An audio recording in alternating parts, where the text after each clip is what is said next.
Hello everyone, welcome to বুলের রান্নাঘর।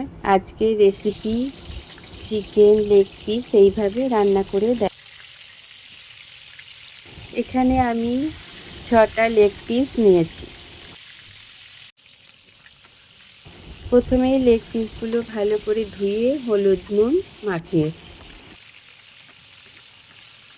তারপরে কড়াইয়ে পরিমাণ মতন তেল দিয়েছি। এখানে দু রকমের তেল দিয়েছি, সাদা তেল ও সর্ষের তেল।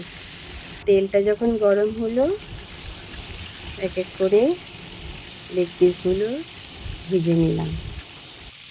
আমি চিকেন রান্না করলে অল্প পরিমাণে একটু ভেজে নিই, যাতে আরও আষ্টে গন্ধটা না থাকে। এক এক করে সমস্ত লেগ পিসগুলো ভেজে তুলে নিলাম। এবারে এই তেলের মধ্যে দুটো তেজপাতা দিলাম আর কিছু পরিমাণে গোটা গরম মশলা দিলাম।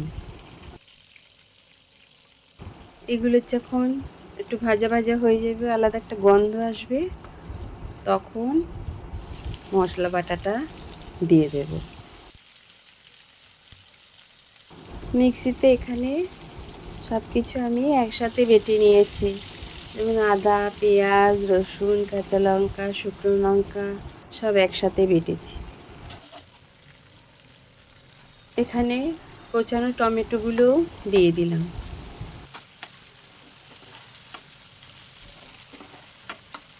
এই মশলাটা কিছুক্ষণ একটু ঢাকা দিয়ে ভাজবো।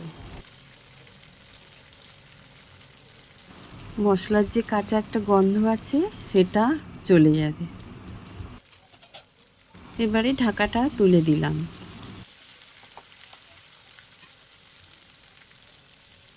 যে মশলার গুঁড়োগুলো ভিজিয়ে রেখেছিলাম সেইগুলো দিয়ে দিলাম, যেমন হলুদ গুঁড়ো, লঙ্কার গুঁড়ো, জিরের গুঁড়ো, ধনের গুঁড়ো, মিট মশলা সমস্ত একসাথে ভিজিয়ে রেখেছিলাম। সেই মশলাগুলো, কাশ্মীরি লাল লঙ্কার গুঁড়ো দিয়েছিলাম। এখন দিয়ে দিলাম টক দই ও টমেটো সস একসাথে মিশিয়ে রেখেছিলাম, সেটা ঢেলে দিলাম। ভালোভাবে মশলাটাকে সাঁতলে নিতে হবে। এবার পরিমাণ মতন নুন দিয়ে দেব। অল্প পরিমাণে চিনিও দিয়ে দিয়েছি। এবারে মশলাটাকে ভালোভাবে আর একটু কষিয়ে নিতে হবে। চিকেন বর্তমানে আমরা কম বেশি সবাই খাই।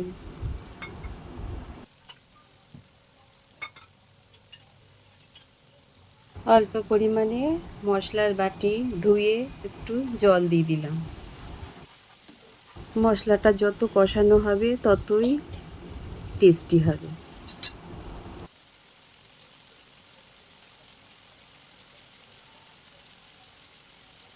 এবারে পরিমাণ মতো গরম মশলা দিয়ে দিলাম। দেখো বন্ধুরা, কালারটা কি সুন্দর হয়েছে। মশলাটা যত কষাবে ততই টেস্ট হবে।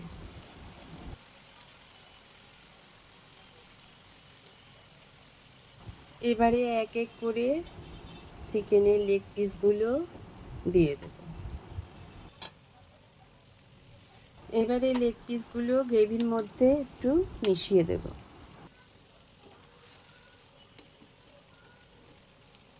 সামান্য পরিমাণে একটু ঘি দেব। কিছুক্ষণ ঢাকা দিয়ে রাখবো। ঢাকাটা তুলে অল্প পরিমাণে গরম মশলা ও কর্নফ্লেক্স মিলে অল্প একটু দেব, যেহেতু চিনি অল্প দিয়েছি তাই।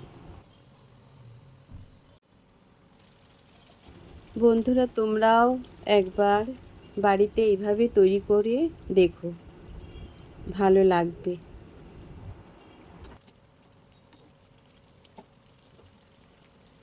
ভালো লাগলে একটা লাইক, কমেন্ট, শেয়ার করো। অবশ্যই কমেন্টে জানিও কেমন হয়েছে এই রেসিপিটা। বন্ধুরা, তোমরা সবাই ভালো থাকো, সুস্থ থাকো।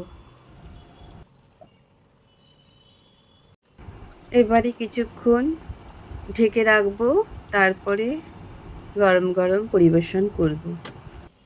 এই চিকেনের আইটেমটা রুটি, লুচি, পরোটা, রাইস, পোলাও সব কিছু দিয়েই খাওয়া যাবে।